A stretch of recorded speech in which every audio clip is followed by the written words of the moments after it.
that those that have not taken their seats do so, please, at this point. We are just about to commence with our program.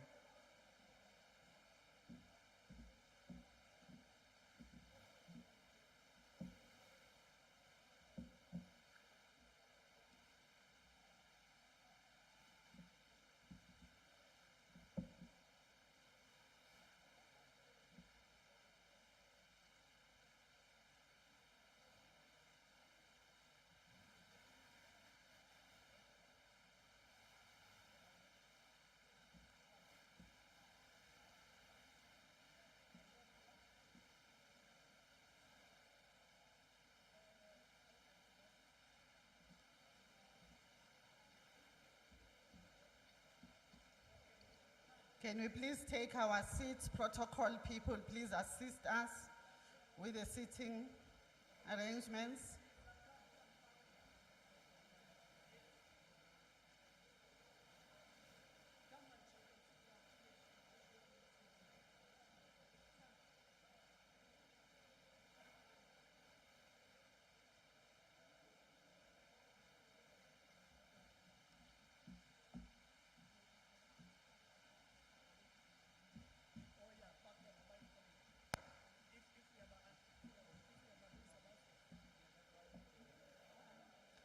I'm requesting that meanwhile, while we wait for our dignitaries to take their seats, the Soweto Opera Quattro, can they please come up to the stage?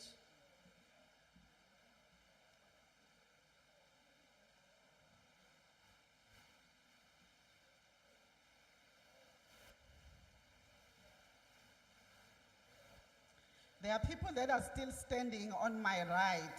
We do have seats. Can we please just request that you move and occupy those seats, please, unless you prefer to stand.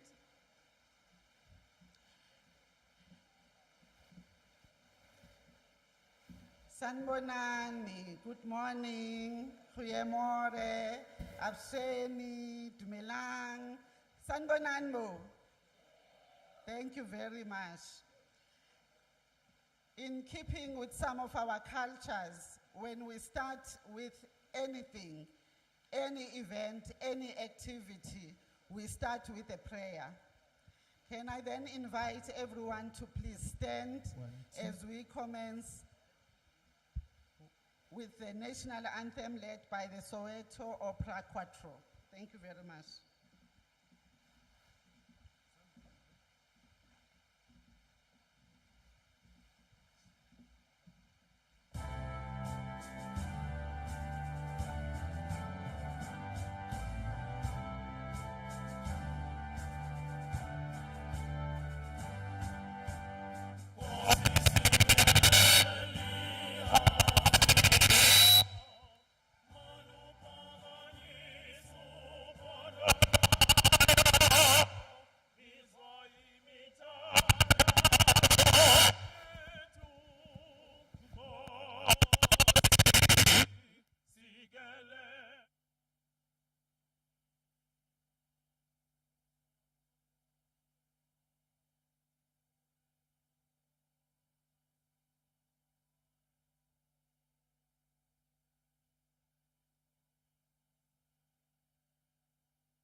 Voor die voor de zal de call to come together and united we shall stand. Let us live and strive for freedom in South Africa.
1, 2. Yes. 1, 2.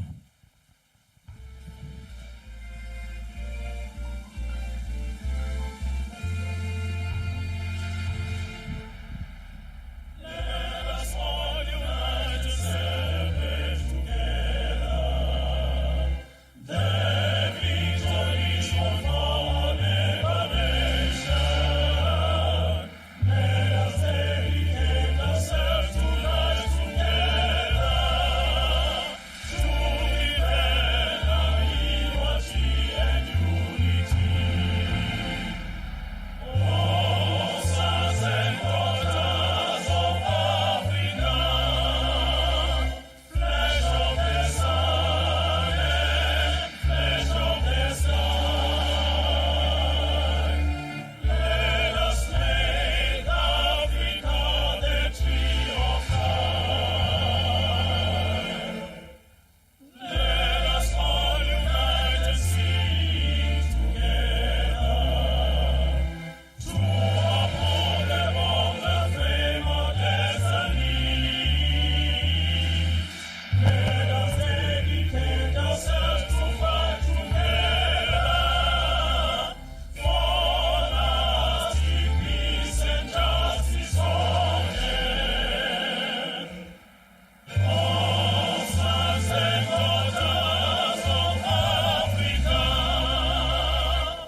flesh of the sun and flesh of the sky,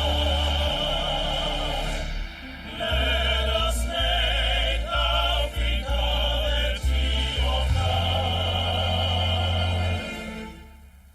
Let us all unite and work together to uphold the right and fight the cause of freedom.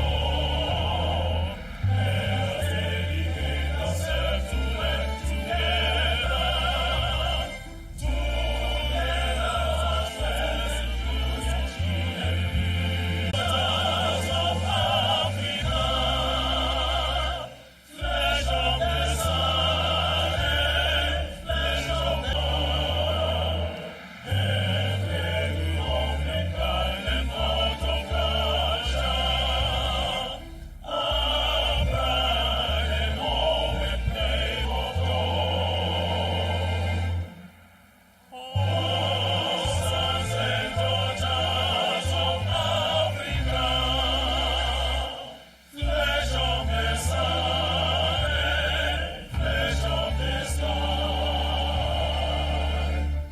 let us make Africa a tree of life. Thank you.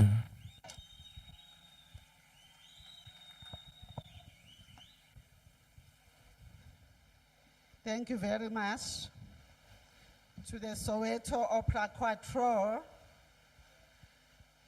Sound people, please don't do this to us. I hope you are going to sort yourself out as we go on with the program.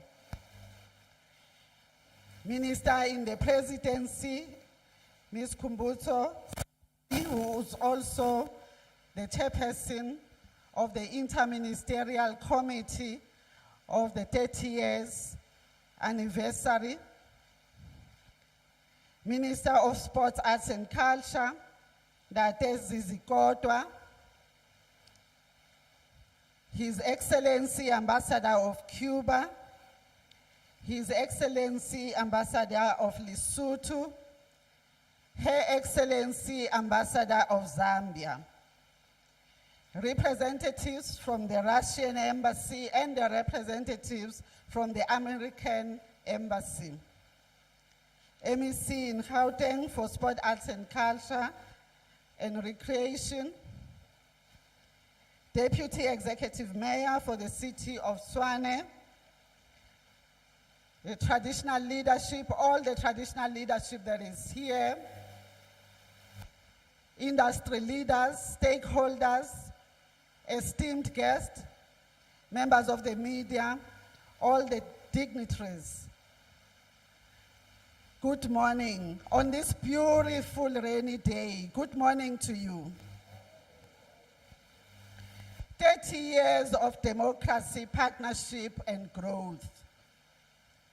My name is Dr. Stella Khumalo. I am the Acting Director General of the Department of Sport, Arts and Culture. I will be program directing this very brief celebration that we'll be having today. I am not here alone. I've got my co-program director, the Acting Director General of our government communication, very important office within the presidency, Ms. Nomonde Mnukwa. I am at this point going to give my co-program director an opportunity to greet you and just expand on why we are here today.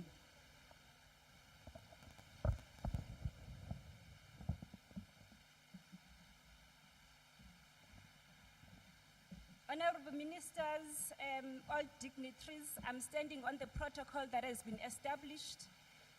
As it has been said, my name is Nomonde Mnukwa, the Acting Director General of Government Communication and Information System in South Africa. We're here today because 30 years ago, we won a democracy as a nation, as a country. We got to be a country that is a global player, but also a nation that liberated its people. We are here today to launch the campaign of the 30 years of freedom and democracy under the theme 30 years of democracy, partnership and growth, because we do understand that our democracy in South Africa is a unique one. It is a government of the people, by the people and for the people. And therefore, government can't do it alone. We are here today to look back on the strides and the achievement of people as individuals, of government as a pillar of these celebrations and achievements, but also of freedom. We have seen a situation in our nation, in our country, whereby we are able to look back and say, in 1994, when the democratic government took over, where were we in service delivery? How many people at the time were able to access particularly water, which we see it as improving the quality of life? We are here to look back and see how many graduates who have benefited through the programs of government and who are here today making a mark and contributing to the democracy of this society. We are here today to appreciate the fact that all of us, we have a voice to say in strengthening our democracy. We are here, particularly the Fourth Estate, the media, that is assisting us as well to strengthen our democracy, whereby previously we had a freedom of speech that was denied. We are here as South Africans, as individuals, as I've said, because the pillar of what we are celebrating focuses on individuals. Some of us individually, we've been liberated in various ways. So we would want to hear the voices of the people who are able to say, from or before 1994, this is where I was as an individual, and this is where I am 30 years later. We are looking at hearing the voices of communities themselves, being able to take stock and say, pre-1994, this is where we were, and as a community, this is where we are. We're looking at hearing the voices of companies, of organizations, to be able to say, pre-1994, this is where we were, and today, this is where we are. We're looking at voices of children of democracy, those who don't know the pre-1994 experiences, but who have been born in a free country that is seriously upholding human rights, a country that has got its constitution at the core and embraces the rights of individuals and individuals of groups. So without taking much time and taking out of the speeches that we're going to be receiving today, I would like to call upon the Minister in the Presidency, Minister Khumbudzo Ntshabeni, who's going to be opening this ceremony for us and welcoming us. Minister Ntshabeni, you are welcome.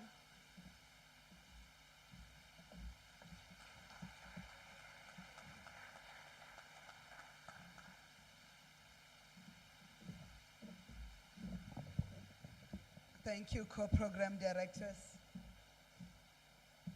My colleague, Minister Zizi Kodwa, the Minister of Sports Arts and Culture, the MEC of Sports Arts and Culture in Gauteng, Comrade Msupe, and my dear sister, Her Excellency, the High Commissioner of Zambia and South Africa, who are the current chairperson of the SADC Troika. So in order of precedence, they take precedence in the table of precedence. The High Commissioner of Lesotho, who are the outgoing members of the Troika, and the Ambassador of Cuba, who are partners of South Africa throughout the years of our struggle. And we must indicate that both Zambia and Lesotho hosted us.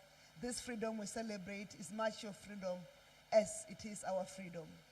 We also acknowledge the representatives of the USA Embassy, the representative of the Embassy of the Russian Federation. I saw the representative of the Rwanda, who were on Sunday celebrating 30 years or commemorating 30 years of the genocide in that country, which coincided with the period of our freedom and our democratic election. All your excellencies, invited guests, I'm informed that the traditional leadership of Amapena and Amatlangu are represented here, and I want to extend my greetings to the royal families.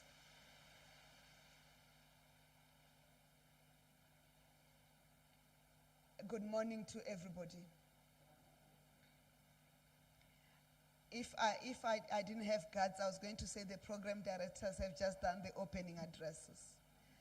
But allow me to say, South Africa of 1994 was way, way different from South Africa of 2024. With South Africa of 2024 being the most better place than anywhere else that you can ever dream of. As a country, as we mark the celebration under the theme of 30 years of democracy, partnership and growth, this celebration is not about government. These celebrations, which are going to be a year long, it's about the people of South Africa. So the stories of the people of South Africa must be told. Of course, the stories, the narrative of what government has done since 1994 to date to make South Africa a better place, as we have committed ourselves, led by our founding father, the late President Tata Nelson Mandela. We'll have to give an account of the achievement government has made. In addition, the South Africa of today is South Africa that is not only built by government, but also built by private sector, by labor, civil society. That's why my hometown of Thando is no longer a one-street town, but it is a town built by the private sector of South Africa. It's a town built by the civil society of South Africa. It's South Africa where Centurion of today is way different and way better than the Verwoerdsbeek of 1990. Where Halfway House cannot be compared to Midrand of Waterfall and Tintswalo. Where Randburg cannot be compared to the Fourways and Steyn City of today.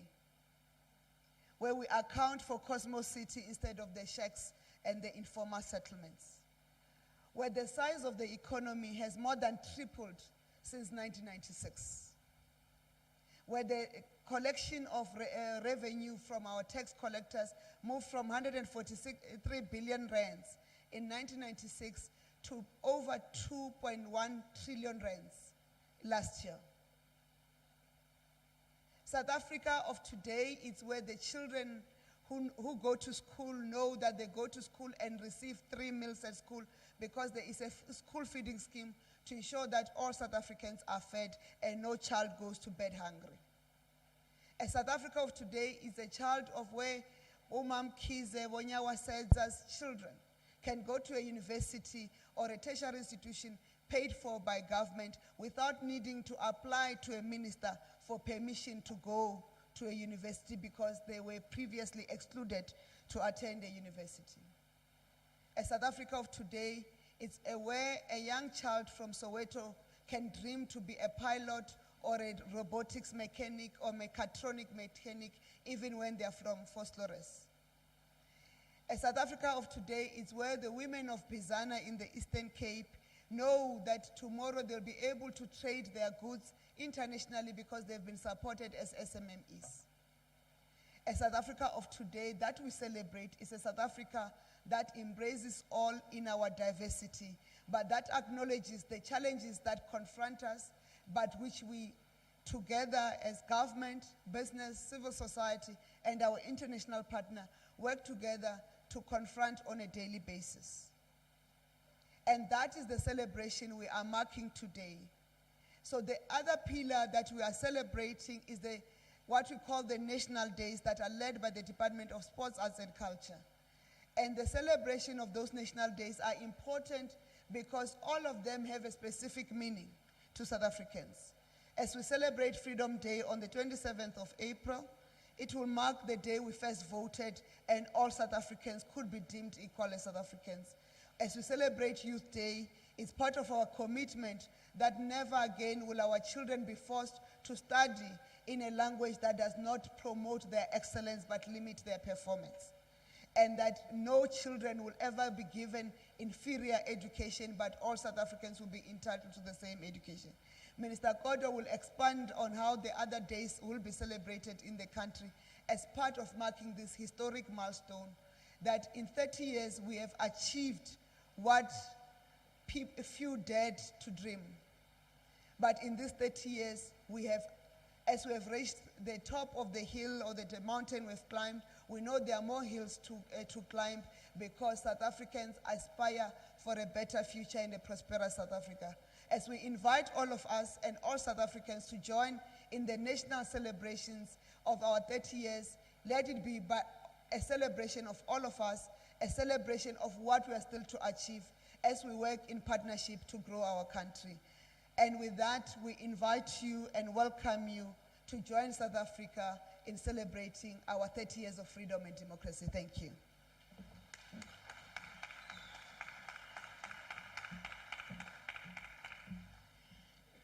Thank you very much, Minister. A big round of applause for South Africa. Thank you, Minister, for allowing us to reflect, but also to understand what the next 12 months is going to be all about. As a country, as we journeyed before 1994, there were countries that journeyed with us, that provided a lot of support in many forms. I would like at this point to call upon Her Excellency, I think ladies first, Her Excellency of Zambia, Her Excellency Monze of Zambia, to give us the messages of support. After him, His Excellency Gonzalez of Cuba would also come up to the stage, followed by His Excellency Jafeta of Lesotho. In that order, I won't come in between. Over to you, ma'am. A big round of applause. We are here because of these countries.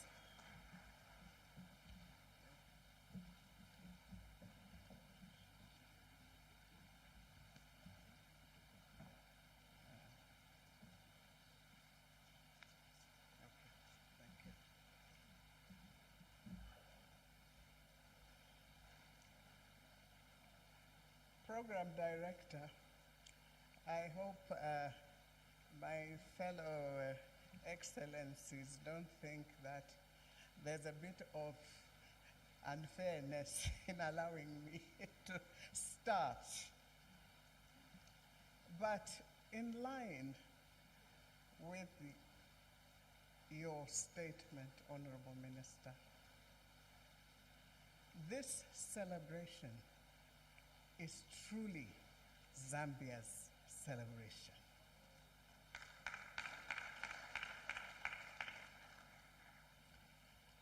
I bring a message that is succinct and clear to the peoples of South Africa that across the Limpopo lies a land, one that has and will continue to stand firm in solidarity and brotherhood. And that land is called Zambia.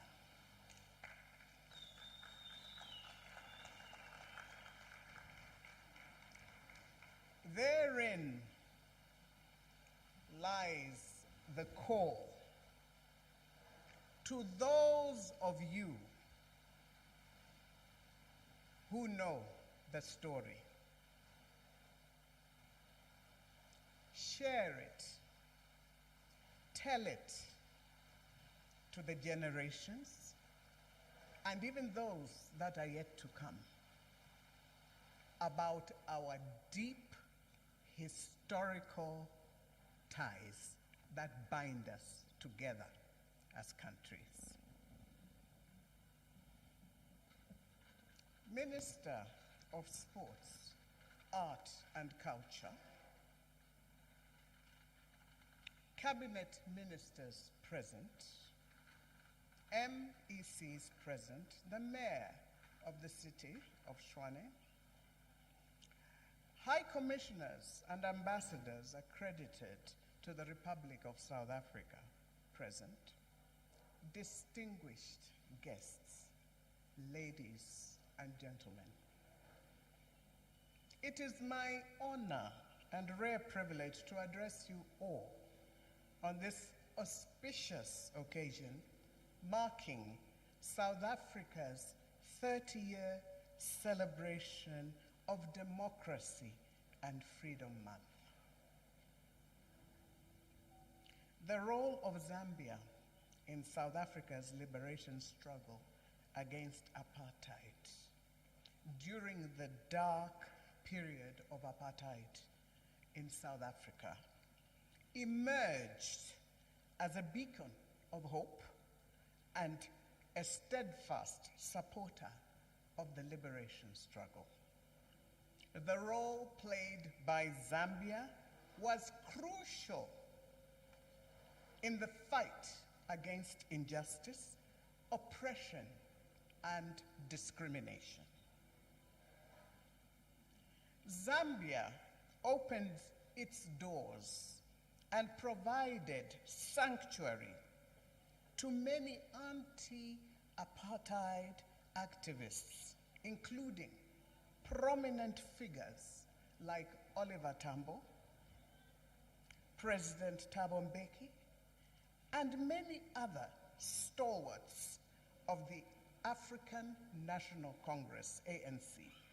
The leadership of Zambia, led by President Kenneth Kaunda, welcomed and supported these activists, allowing them to continue the struggle for liberation from the oppressive apartheid regime.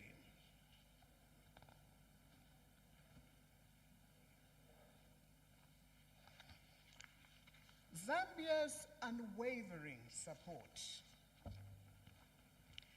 extended to various liberation movements in Southern Africa,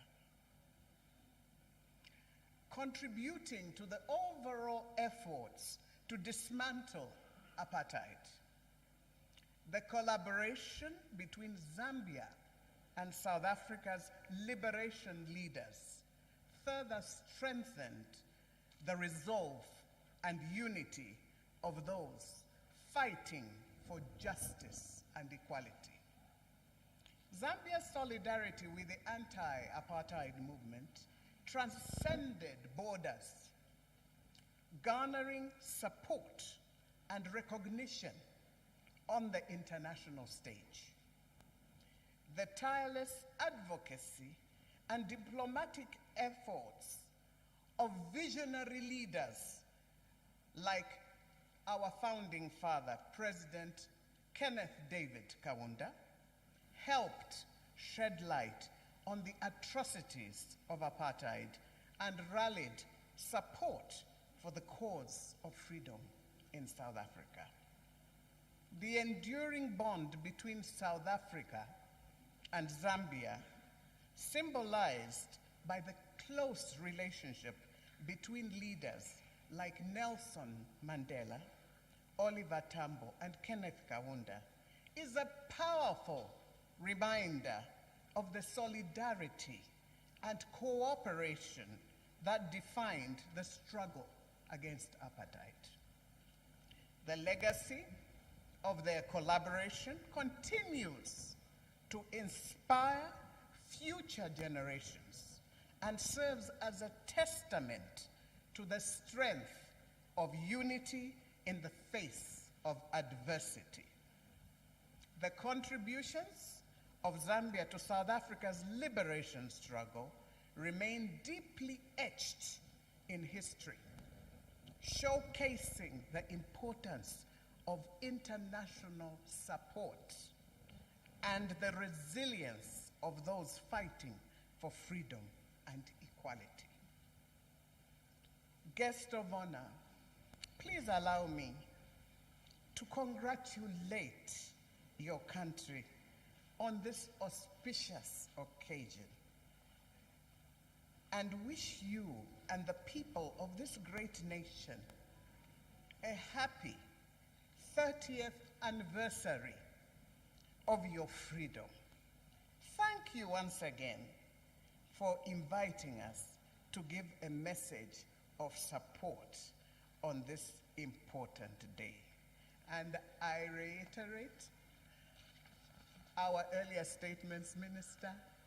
This is Zambia's celebration. I thank you.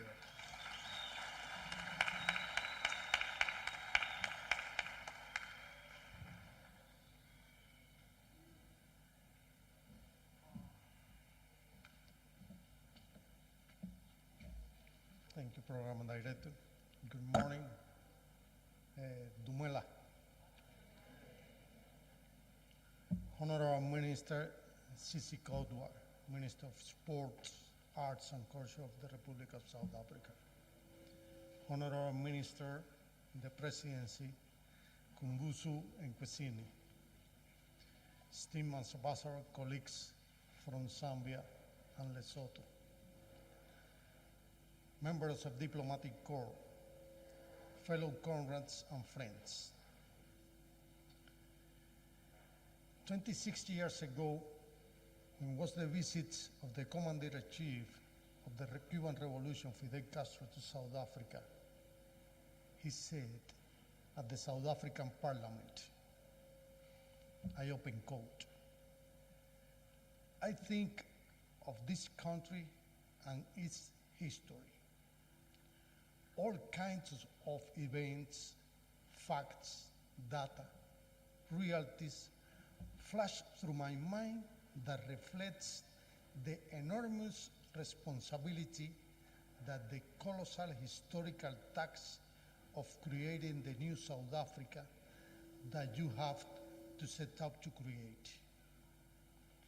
This promising country, which yesterday was the object of isolation and universal condemnation, can tomorrow be an example of brotherhood and justice. I close quotations. Today, on the eve of the 30 years of democracy in this beautiful country, we can affirm that South Africa has become a symbol of solidarity and a struggle for justice. We are glad to see today an anti-apartheid, free, independent, sovereign South Africa, in solidarity with the peoples, fighting for the just causes of the world, supporting Palestine, Western Sahara, Venezuela, and Cuba. 3 decades after the defeat of apartheid, South Africa has risen as an example of the global South on how a society can leave hate and discrimination behind in order to build a better country, in order to become a true symbol of reconciliation in order to give voice to those who stayed in silence for many years. We, the Cubans, will always be proud of our humble contribution to the freedom of the South African people. In this sacred place, you can see the name of more than 2,000 Cuban names who give their lives for the freedom of Africa. But our ties didn't rise there when both countries fought together for the racial equality, freedom, and justice. Our friendship goes way back to the 60s, when the first anti-apartheid fighters went to Cuba to study, to receive medical care and military training.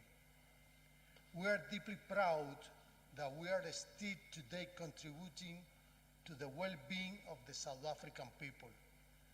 Our people have always been united by solidarity and the challenge for justice and freedom. There is an African saying, the footprints of those who walk together can never be erased. That is why the relation between Cuba and South Africa is as deep as is unbreakable.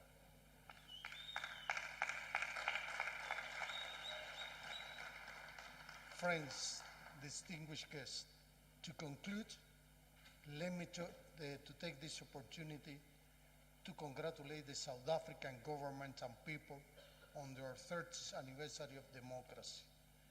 On behalf of the government and people of Cuba, our sincerest wishes for prosperity, well-being, and happiness for our dear sister Republic of South Africa. South Africa will always hold a special place in our hearts. Thank you.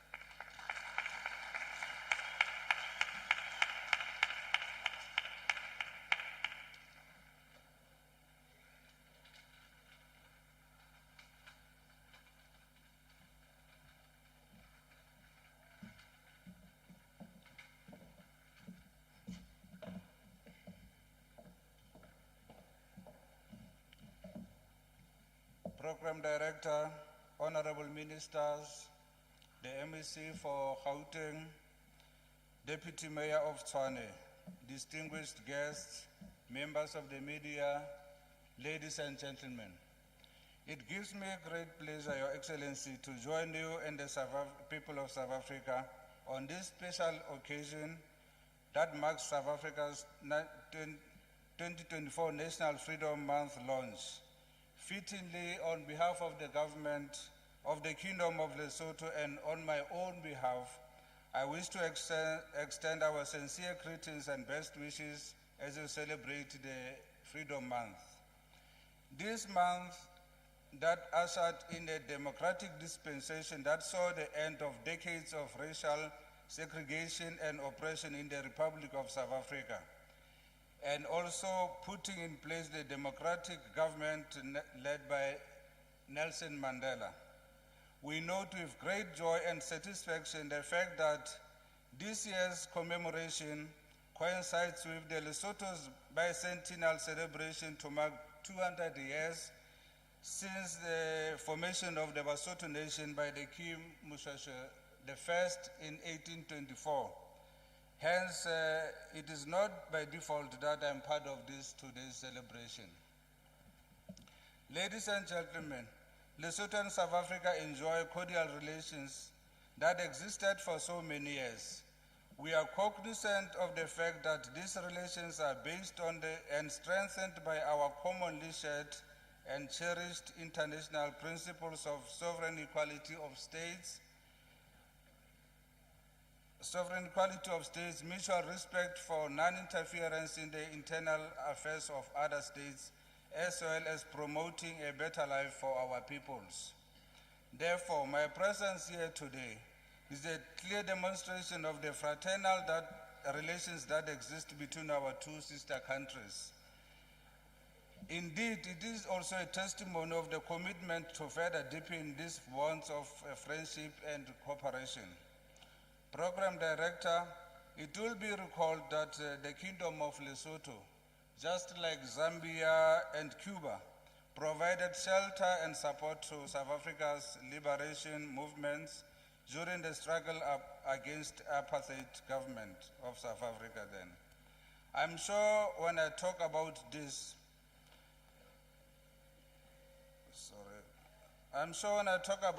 the memories of a horrific incident of 1982 of what was commonly referred to as Maseru Massacre flash across our minds in vivid details, where the apartheid killing machinery knew no boundaries, shamelessly violating international laws and by undermining sovereignty of Lesotho, murdering 42 people, including members of the ANC and the Basotho Nationals.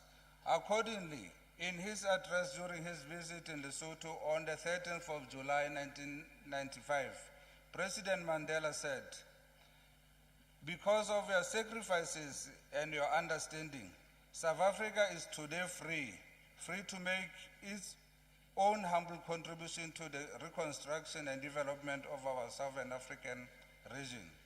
Free to join hands as equal partner with our neighboring states to bring peace and prosperity to our peoples.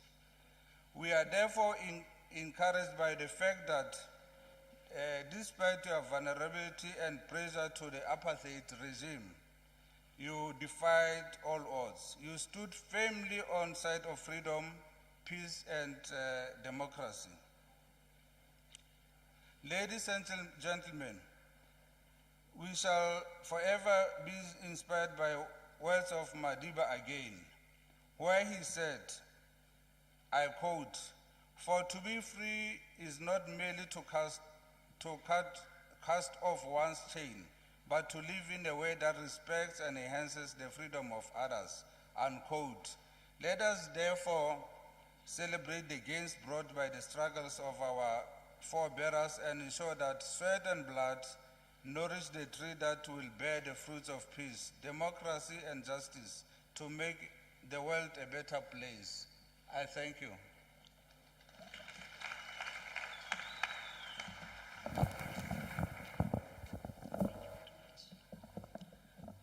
Would like to welcome the ward councillor of the area, Councillor Fortune Mamburu. You are most welcome. In the years leading to the democracy that we are celebrating today, there was a need to heighten communication. It played a very pivotal role at the time, and it's still doing so. It was in 1950s where our forebears were very innovative, given the resources that we didn't have as a country. And in heightening up the fight against apartheid, they went through the airwaves to make their communication to be effective. And that was other than the Radio Freedom at the time. It was a crime to listen to Radio Freedom in South Africa. A crime that was punitive, and one would spend at least 8 years in jail for listening to Radio Freedom. It was in 1970s when a voice broadcasted outside South Africa and through about 5 countries, which Zambia was one of them. And the voice said, "We need leadership. We are in a crisis that we have never been before." Honorable members, ladies and gentlemen, allow me to introduce you to the experience of Radio Freedom. It is the one that assisted us to penetrate the airwaves, to reach to South Africa, outside South Africa, but basically it's still leaving a challenge to us who are upcoming to say, how do we innovate and take forward this democracy and strengthen it further? I will then allow Ntate Tami Ndendeni, former director of Radio Freedom, and his team to take us through. Over to you, Ntate.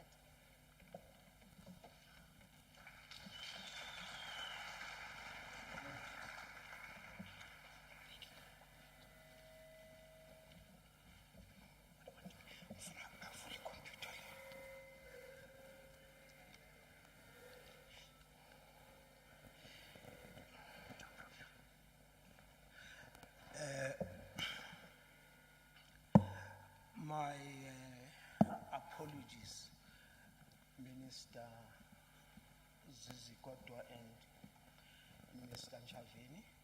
Just allow me a few minutes, and the dignitaries, not a few minutes, a few seconds, to set up my computer.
Honorable Minister in the Presidency, Khumbudzo Nchaveni, Honorable Minister of Arts and Culture,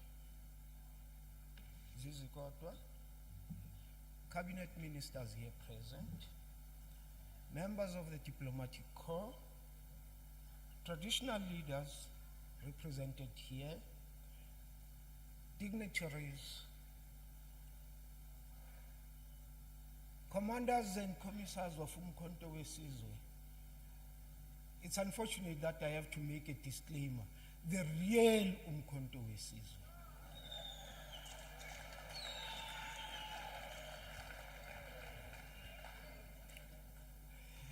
Thank you very much for the opportunity to speak about Radio Freedom. On the 26th of June, 1963, something unprecedented happened in South Africa. The ordinary and familiar broadcasts were interrupted. At first, the authorities did not understand what was happening. Even the engineers scrambled to understand the problem. It was something similar to what modern day computer wizards or whiz kids will call hacking. When all was silent and people were still amazed, they got the shock of their lives. An unfamiliar voice came on air, and this is what the voice said: "Sons and daughters of Africa, I speak to you from somewhere in South Africa. I have not left the country.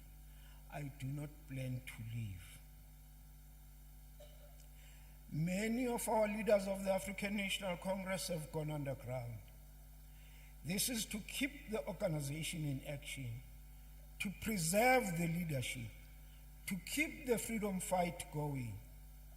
Never has the country and our people needed leadership as they do now in this hour of crisis. Our house is on fire. It is the duty of our people, of the people of our land, every man and every woman, to rally behind our leaders. There is no time to stand and watch. Thousands are in jail, including our dynamic Nelson Mandela. Many are banished to remote parts of the country. Robben Island is a giant concentration camp for political prisoners. Men and women, including my wife, rot in cells under Foster's vicious laws to imprison without trial. Men wait in the death cells to be hanged. Men die for freedom. I close quotes. This was the voice of Walter Sisulu. And using the medium of radio to communicate with the people of South Africa and calling them to arms. This is significant. The significance of this dramatic and breathtaking event was the birth of Radio Freedom.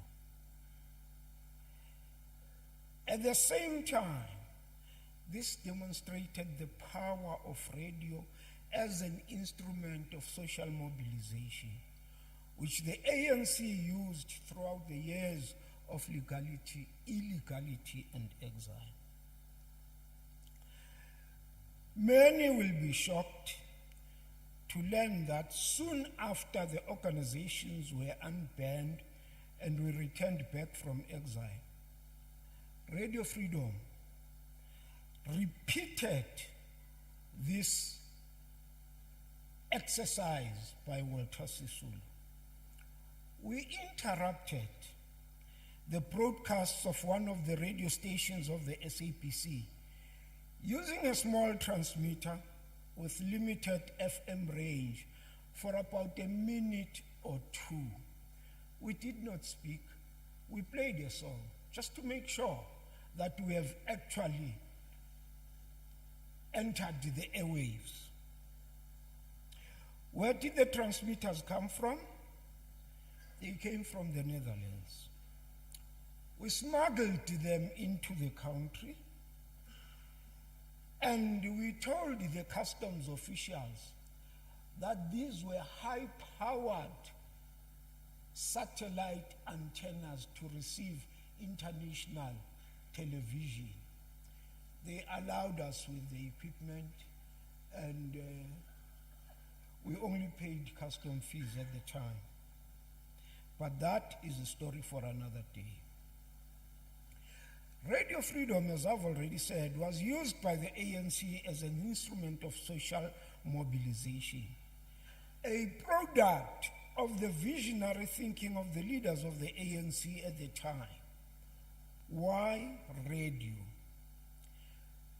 This must be understood within the context of the prevailing circumstances and conditions at the time.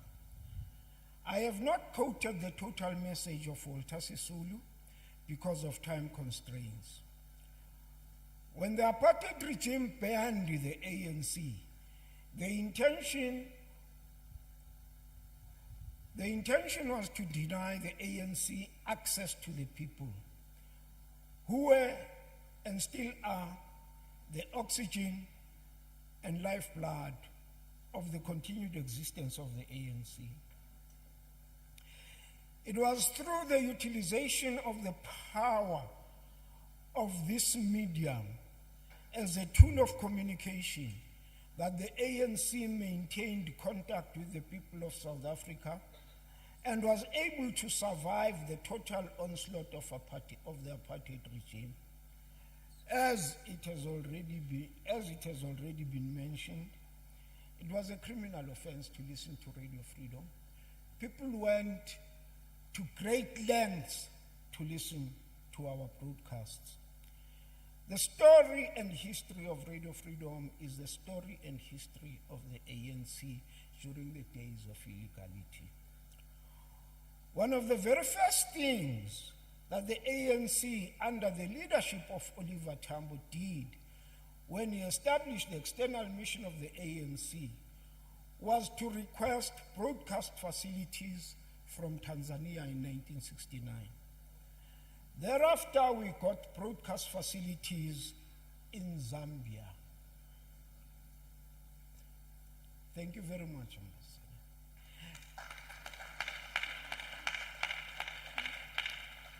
After Zambia, we got broadcast facilities in Angola, followed by Madagascar and Ethiopia.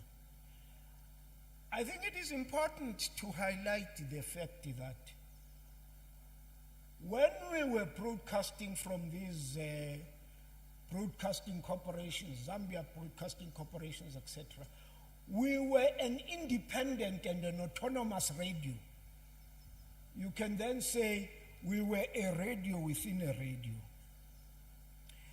This story must still be told, and one cannot do justice within the space of time allocated. However, I believe that you will be able to get a taste of what Radio Freedom was and what it did through the mock broadcast that we have prepared. We did our best to be as close to the reality or the real thing as possible. Finally, allow me to pay tribute to my colleagues in Radio Freedom. The journey to joining Radio Freedom for all the operatives of Radio Freedom is fascinating and a moving one for all of us. It is fascinating because none of us left the country to become trained as radio journalists. We left the country to join Umkhonto weSizwe, to come back as soldiers to fight for liberation. How we ended up in Radio Freedom and became the seasoned broadcasters and versatile communication specialists, which the apartheid regime referred to as highly trained communist propagandists, is another story we must tell. We are the living testimony and embodiment of the importance that the ANC regarded communication. We are proof of the power of communication and the art of persuasion which the leaders of the ANC used to convince us to be professional broadcasters. It is not often that you meet people, maybe as leaders or as professionals in one field or another, who impact on your life and completely change the course of your life, and you never regret, but instead you say in amazement, how is it that these leaders could identify the potential in me which I was completely oblivious of? I thank you.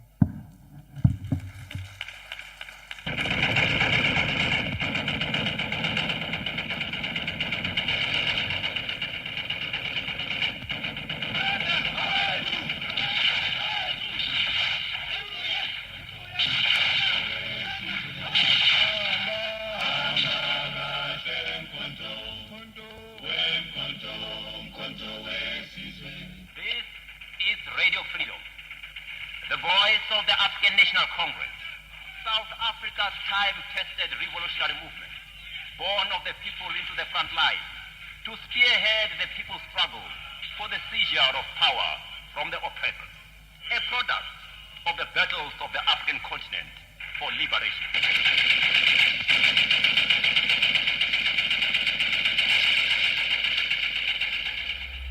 Revolutionary greetings, compatriots, dear friends and listeners.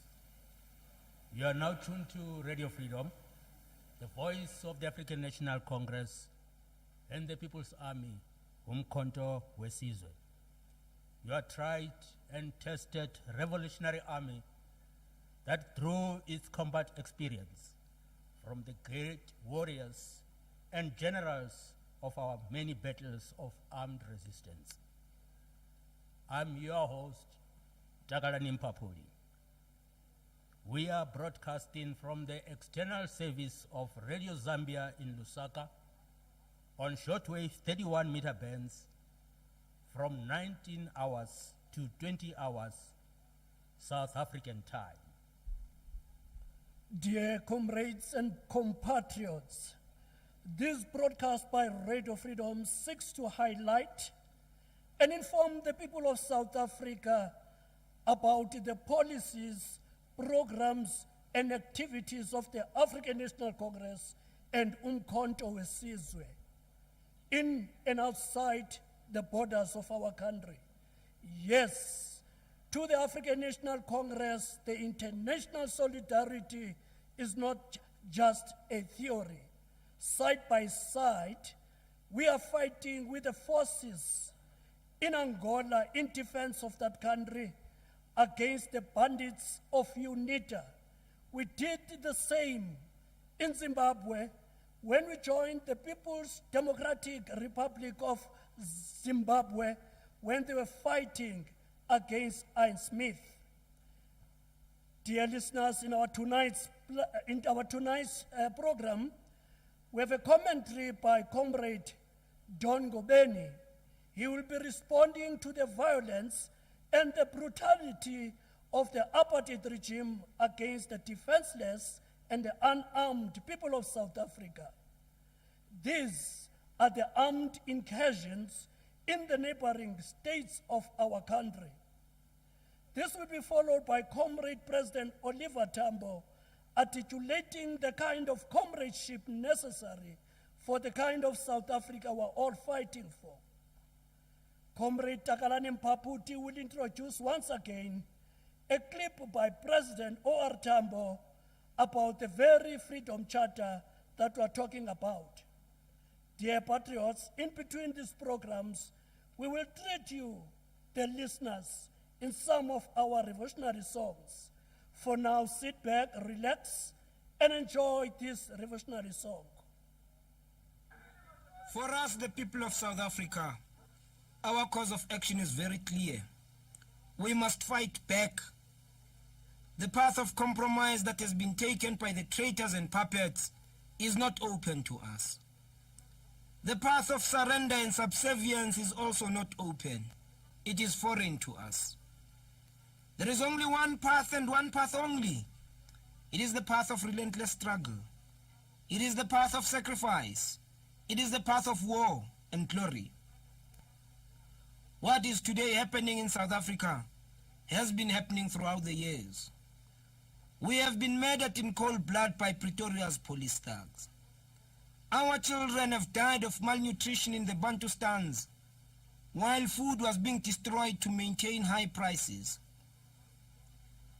The wealth of our country has gone to make a minority white population, as well as foreigners, to regard our country as one of milk and honey, while we starved and died. They have murdered us in numerous ways, not only just physically, but even spiritually, through their inferior education.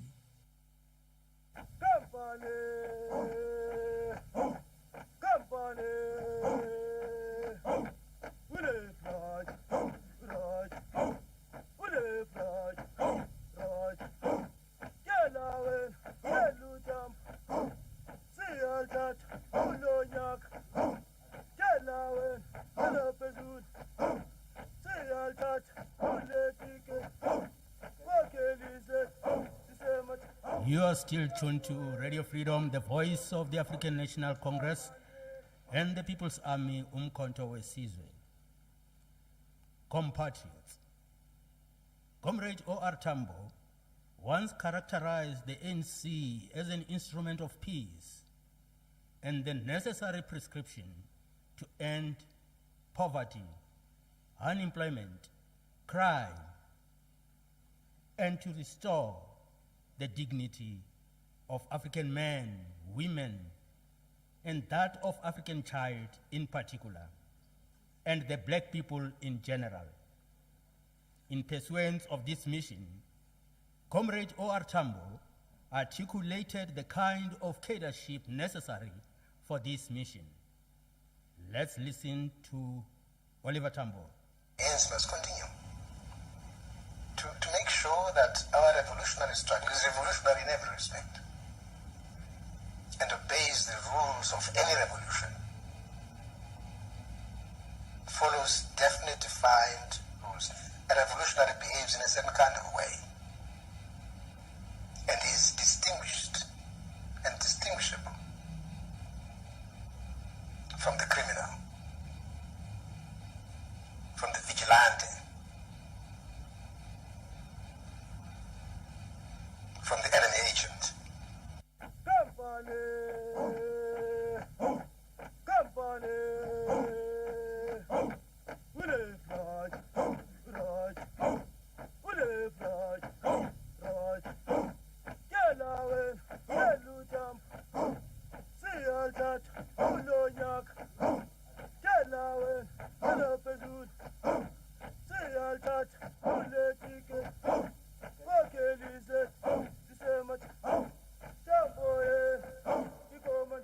Compatriots, let us now listen to President Tambo again, talking about the kind of South Africa that we are looking for under the Freedom Charter.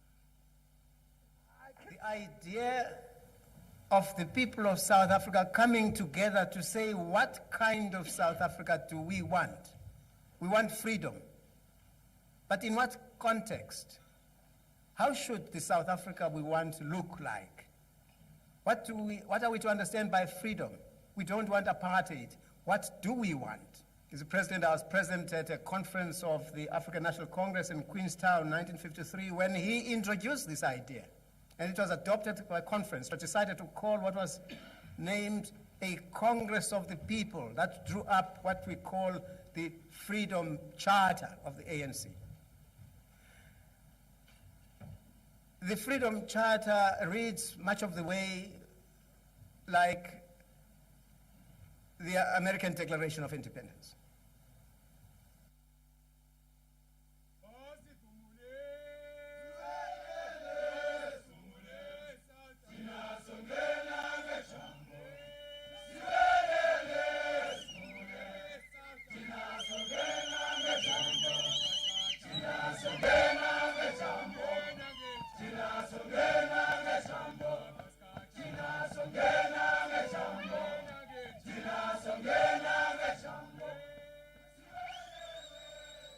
Dear compatriots, as we're nearing the end of our tonight's broadcast, let us revisit what became the turning point of our revolution in South Africa. In 1994, a new breed of leadership emerged with the formation of the African National Congress Youth League.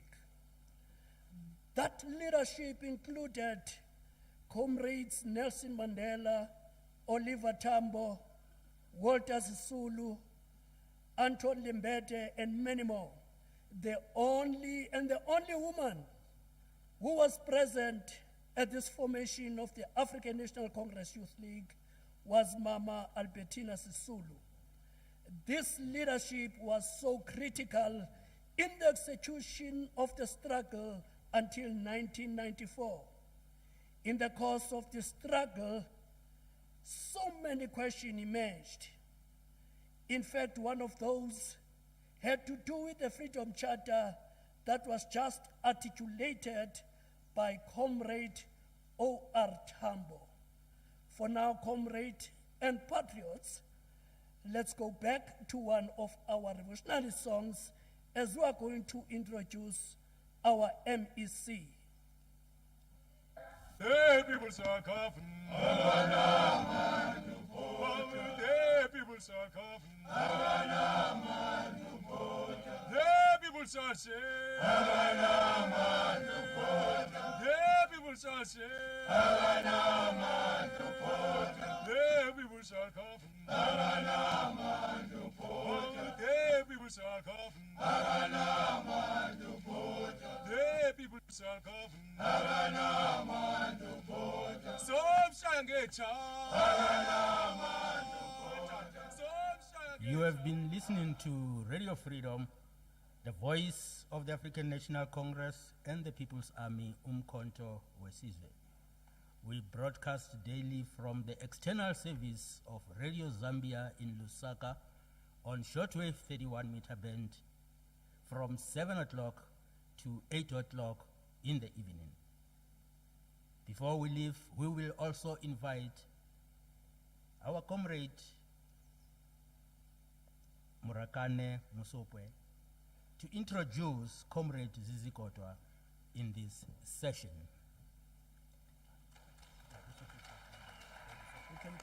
The people shall govern, apartheid must go, forward with the year of the Keda, all power to the people.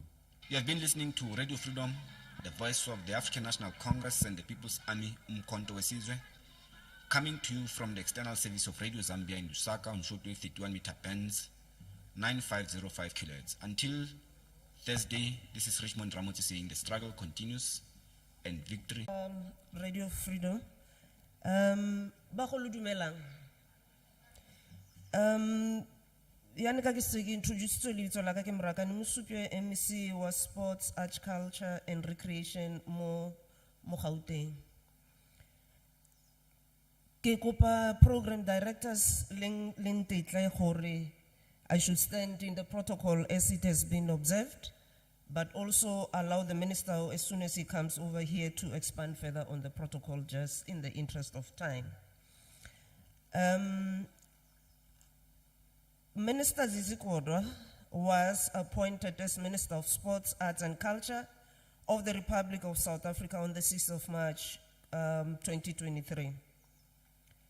Before then, he was Deputy Minister of State Security from May 2019 to 6 March 2023.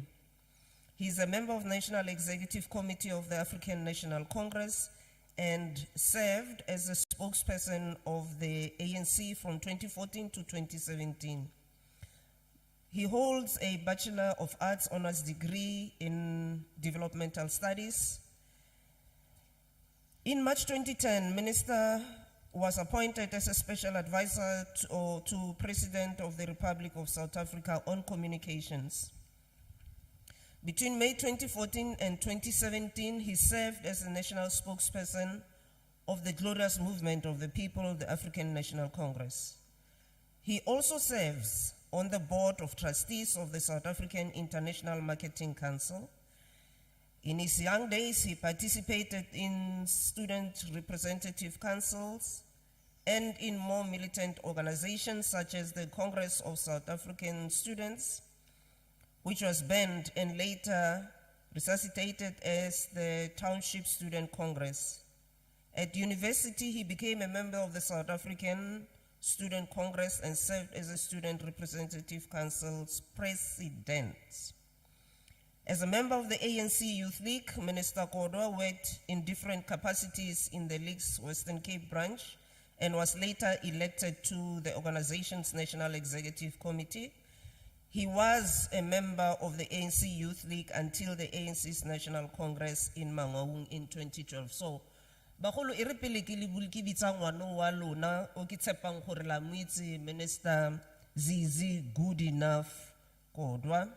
Ke le bolelle se seng se ileng gore ke fila gore se tlogetswe mo e tla o ema mo gaufi le nna minister e tla o ema mo gaufinyana o ka se ntlosise ke fetso o bolela se se shotang for rona batho ba Gauteng ba go le gore minister also founded the Gauteng Film Commission. So minister e re pele ko letla gore o bue ne ke kopa gore Gauteng Film Commission e re documentary ya serfetsang go se bona a ke re o believe mo go re tshwantse re fe batho maplomo bona ba sentse ba tshela sentse ba khona re ba nkgelle ba sentse ba khona wa enjoy.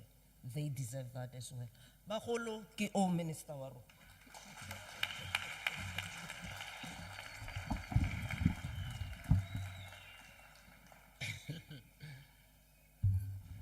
Oi, oi, President Ramaphosa, oi, oi.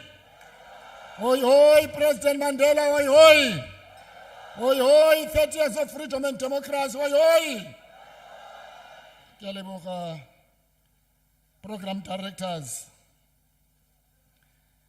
Just to explain what is, can be taken for granted, the reason we start this launch with a reminder of where we come from.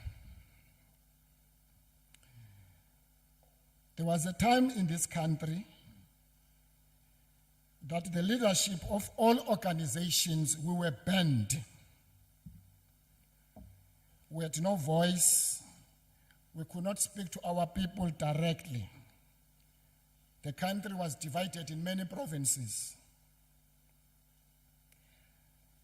The only alternative voice where the people of South Africa could hear their leaders, some of them underground, some of them outside of the country, to inspire them and to give them hope that the struggle continues, was only this radio. That was the only alternative. There wasn't any. Most news in SABC at that time, they were only in Afrikaans.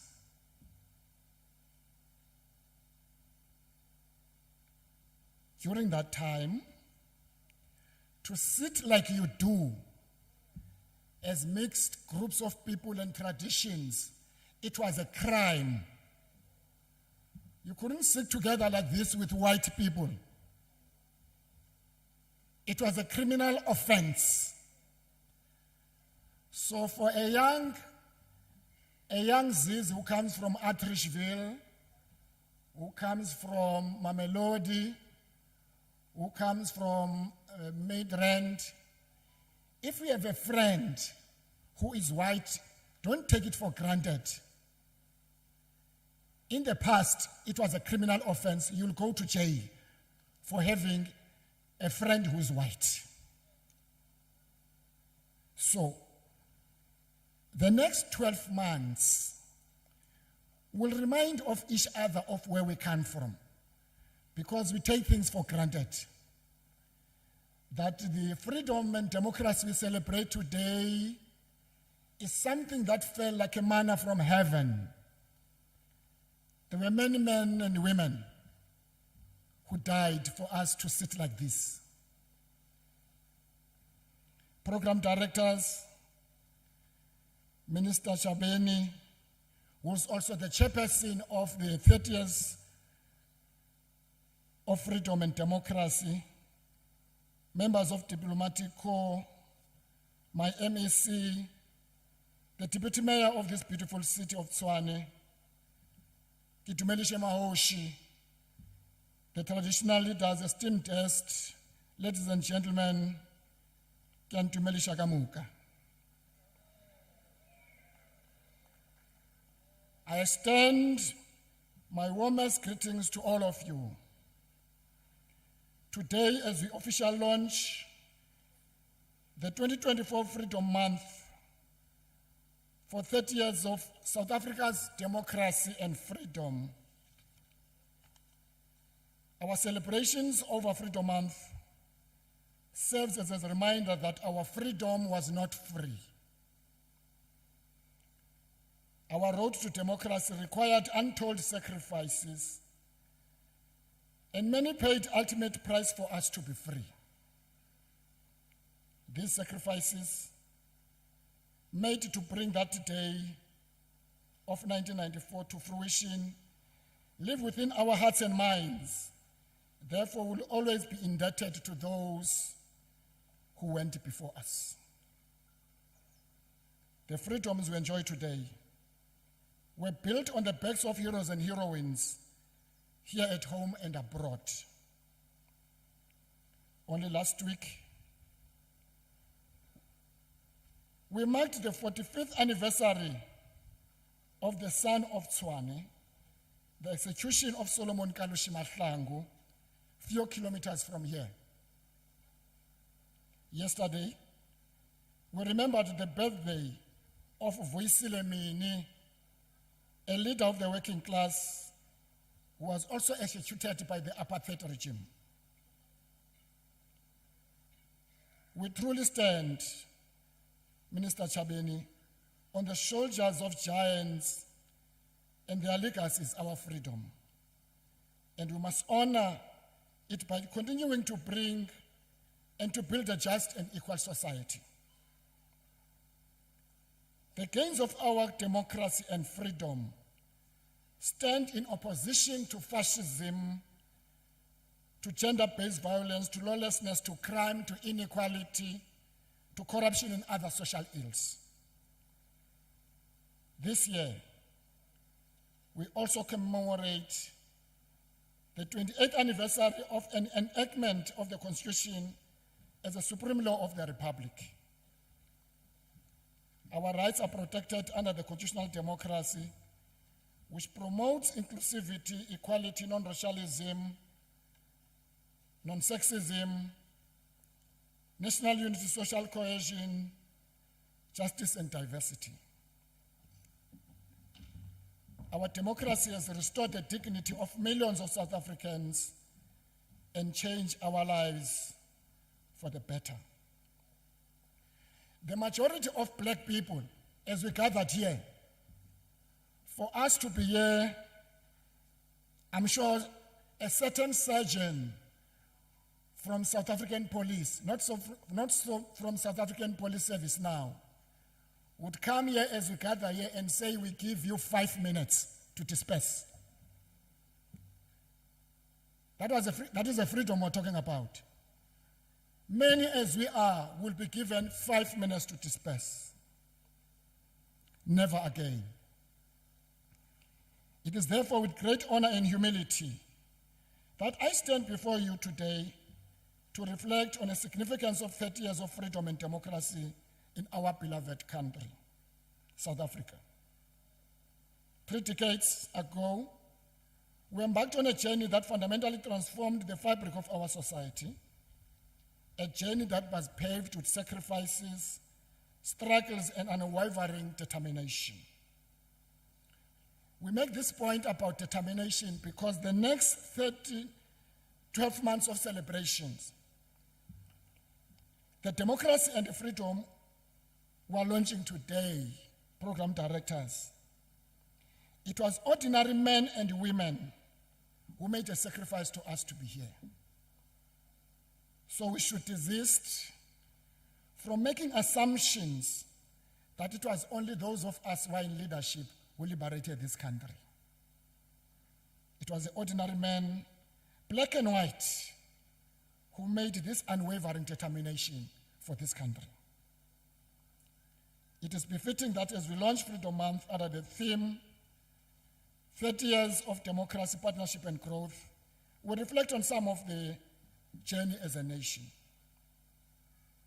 This theme encompasses the great progress and the collective efforts that have defined our nation. On the 27th of April 1994, a large majority of South Africans stood in long queues to vote in democratic elections for the first time. As former President Nelson Mandela reflected during this time, South Africa was welcomed to the community of free nations.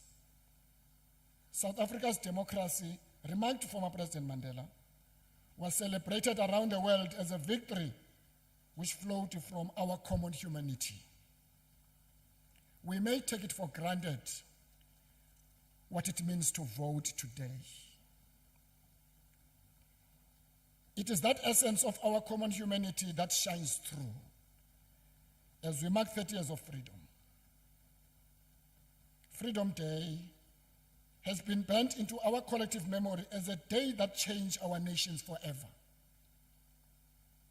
As we commemorate this significant milestone, it is imperative that we make a moment and we take a moment to acknowledge the remarkable progress we have made since the dawn of democracy in 1994.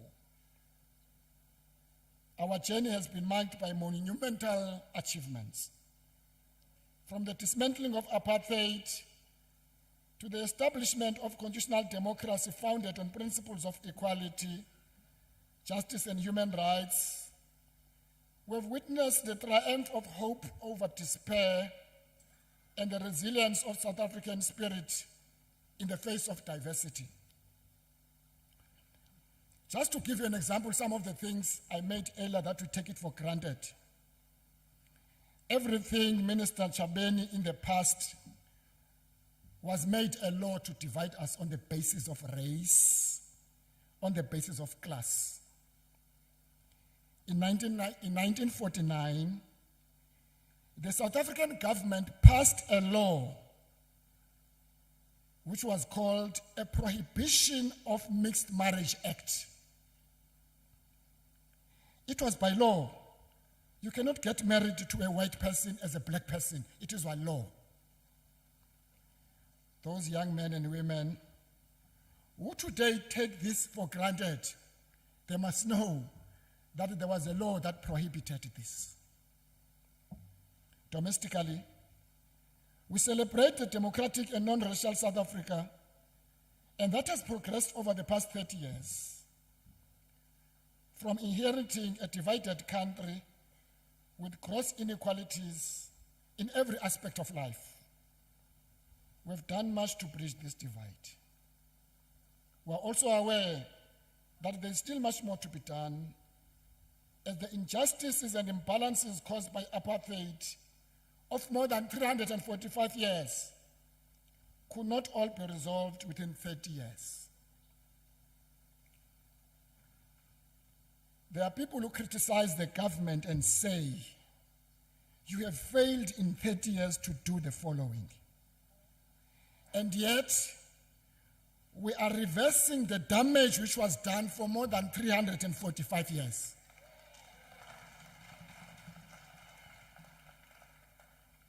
We are mindful of the challenges that face our people today.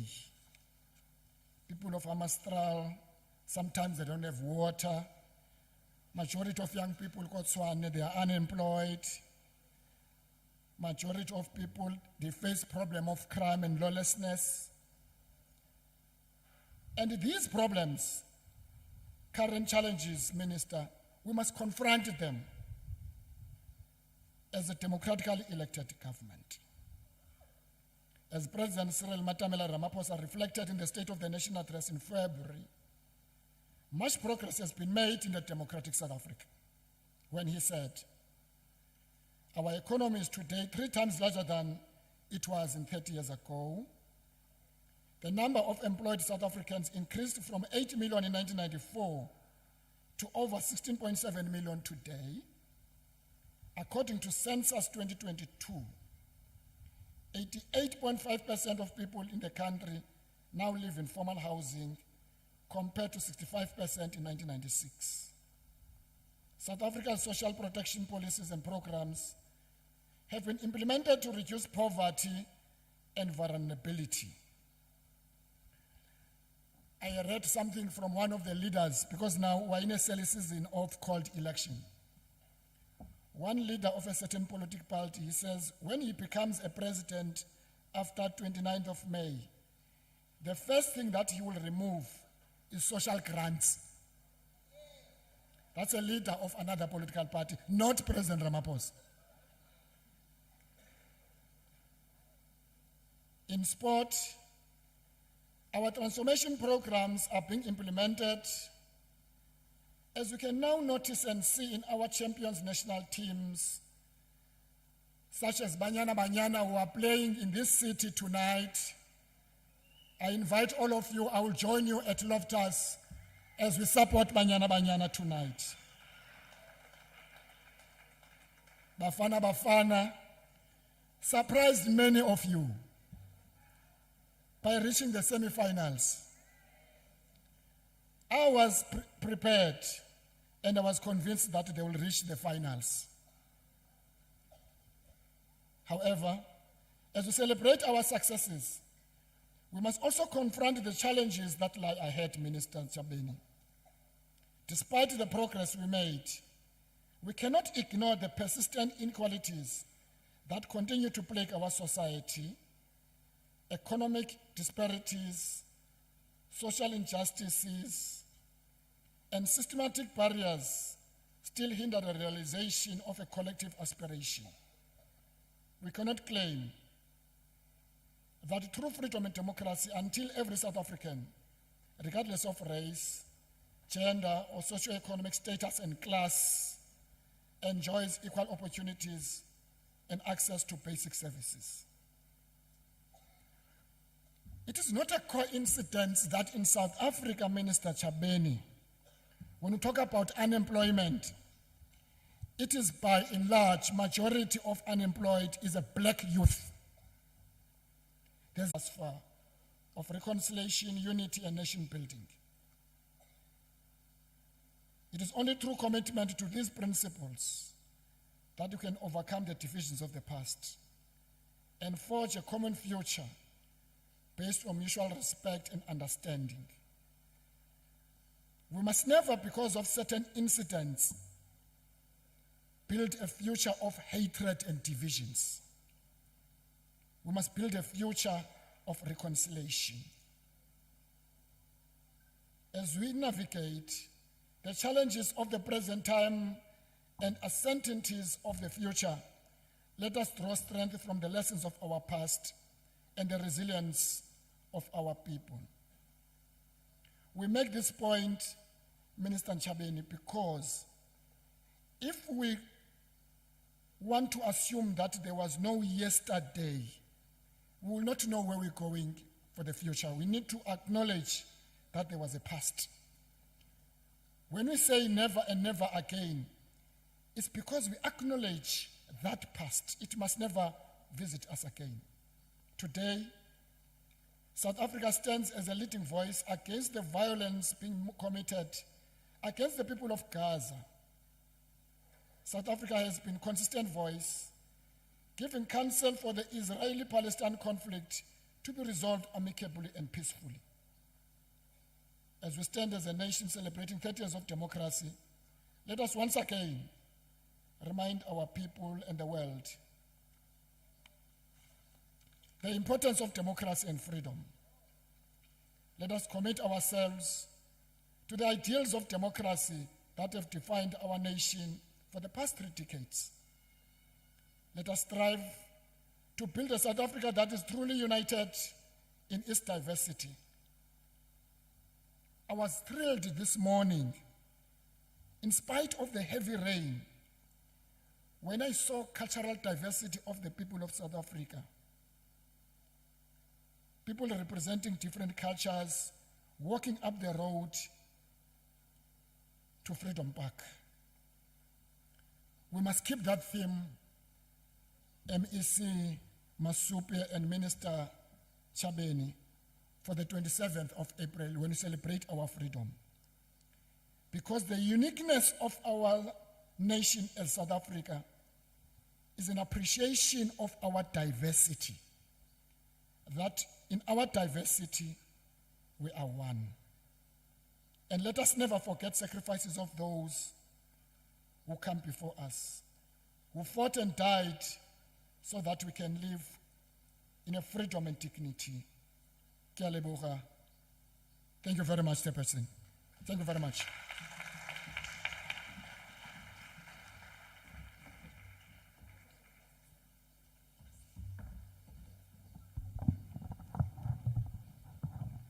Can we give the Minister of Sports, Arts and Culture a huge round of applause?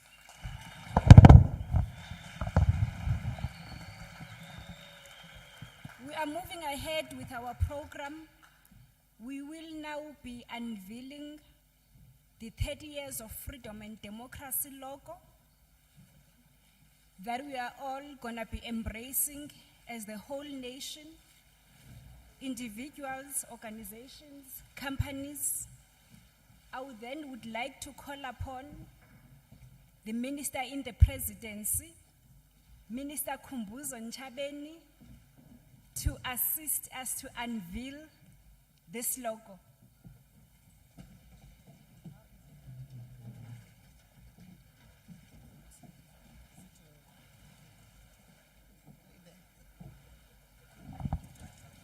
Yes. I think I must delegate the chairperson of the Inter-Ministerial Committee on the celebrations of our 30 years of freedom and democracy. I'm really being made to work very hard for my job as the chairperson of the committee. I've already indicated when I did the welcoming address that our celebrations are focused on 4 pillars, which is we the people, government of the people, freedom for all, and the National Days festivities. I will not want to repeat that, but I'll want to explain what the logo symbolizes. Of course, the logo starts with the number 30, symbolizing the 30 years that South Africa has been under a democratic rule, where all South Africans are equal before the law, where we all enjoy human rights, and so that it stands out because this milestone is significant. And the logo, like what is core to our democracy, also includes a representation of the South African flag, because we all pay allegiance to the flag as a symbol of our sovereignty, symbol of our unity, but symbol of our diversity. And for those who do not rally behind the flag and continue to raise the defil, what do they call it? Defilcliere. I can't even say it properly. It's because they want to remain stuck in the bad past of our country and do not want to form part of this unity in diversity as we continue to embrace each other. And this design is associated with our patriotism, resilience, and positivity, which has been proven throughout the years. They say if you want to see how strong South Africans are, put a challenge through that confronts a nation, and you will see the resilience of the South African people. So, ladies and gentlemen, I now invite you to witness the logo that will be used throughout the country for the rest of this year as we celebrate our freedom and democracy under the theme Democracy, Partnership, and Growth.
Wow.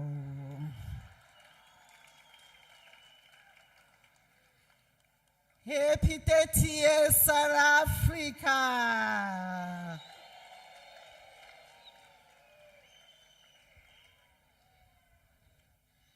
His Excellency of Russia said the footprint of those that walk together can never be erased. Happy to us as South Africans. Thank you very much, ministers, Minister Taveni and Minister Kodwa, for launching this 30 years of celebration of democracy in our country. Siyabonga.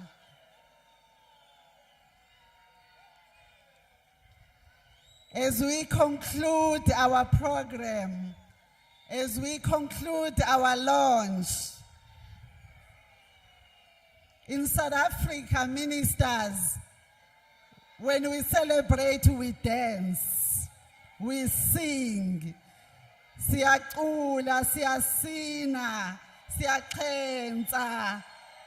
South Africa celebrates 30 years. Launches the celebration today. Amapansula Dance Group.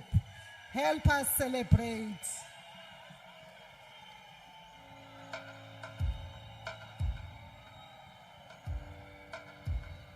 It has the power to inspire.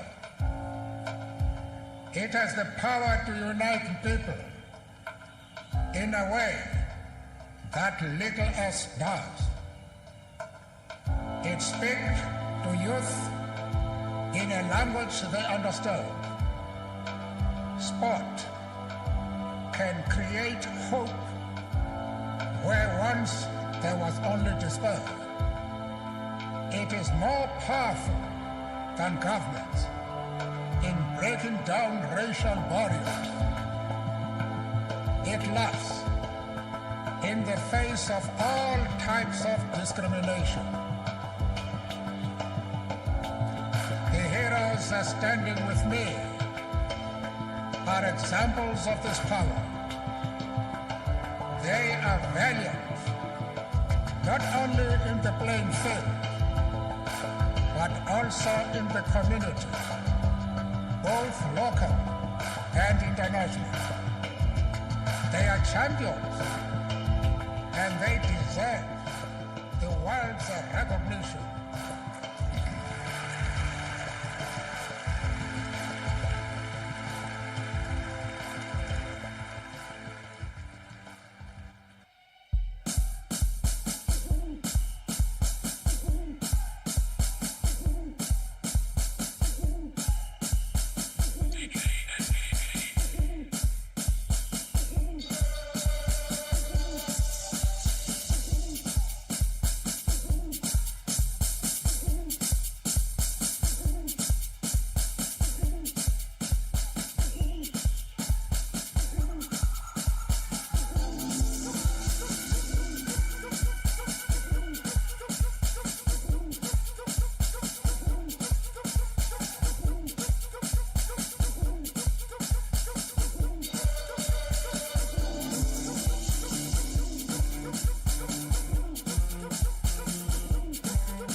Okay, sakalaka he. Awiwe.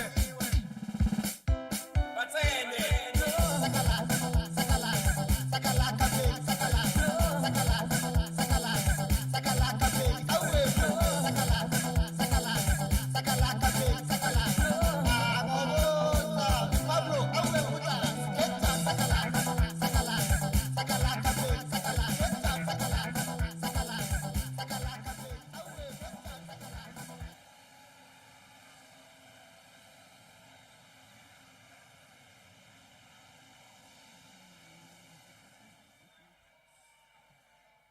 Thank you, thank you. They are called the Red Devils.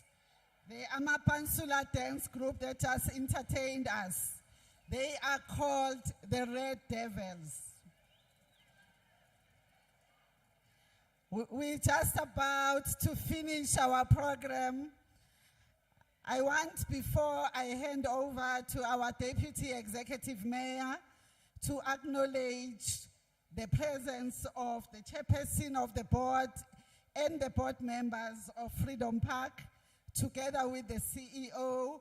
Thank you very much. I know the Deputy Executive Mayor is going to do a vote of thanks, but I just wanted to say sorry about the confetti. Sorry about the confetti. We'll speak to the minister, maybe just a little bit, to clear the confetti from the pool. So thank you very much, Chairperson and CEO and your board members. I'm not going to come back here.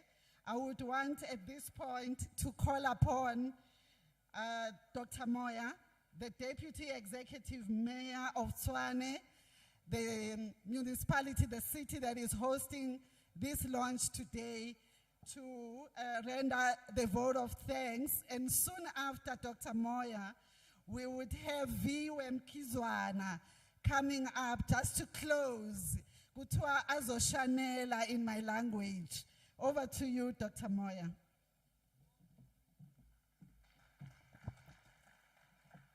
Thank you, Program Director, Honorable Minister Nchaveni, Honorable Minister Kodwa, the members of the Diplomatic Corps, our MEC, Memo Supe, the traditional leaders that are present here, Abakwanzuza and Abakwamahlangu.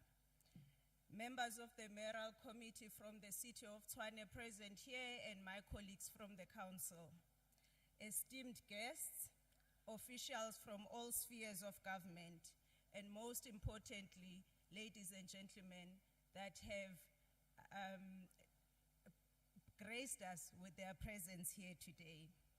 On behalf of the city of Tshwane, I would like to extend our sincere appreciation for hosting the Freedom Month launch here in the city of Tshwane, the beautiful capital city of the Republic of South Africa. The privilege of governing a city that encompasses heritage sites and symbolic facilities that narrate our nation's story is not lost on us. In fact, it is a privilege we do not take for granted. It is truly heartwarming to share this significant moment with all the distinguished dignitaries present here today. This exemplifies the essence of our nation, umuntu ngumuntu ngabantu, which translates, I am because we are. Today, as we launch the 30th Freedom Month in our democratic journey, we pay homage to those who paved the way for our liberty through unwavering sacrifices. As stewards of government entrusted with advancing these rights, we honor this commitment through equitable and high-quality service delivery to our citizens. Let us reflect on the essence of this month, not just as a celebration of our miraculous nation's birth, but as an opportunity to reaffirm our dedication to protect and promote human dignity and rights in all that we do.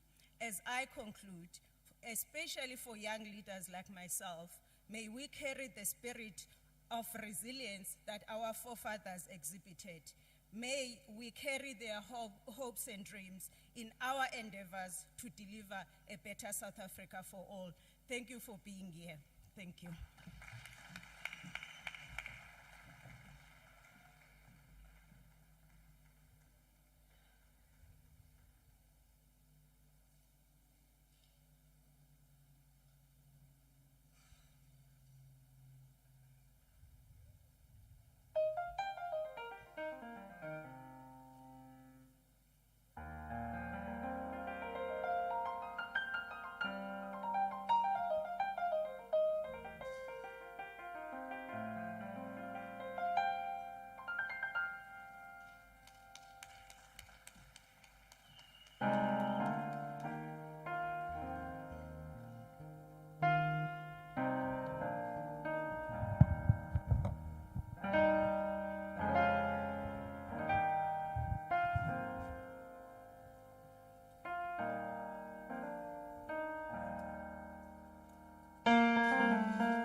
Amen.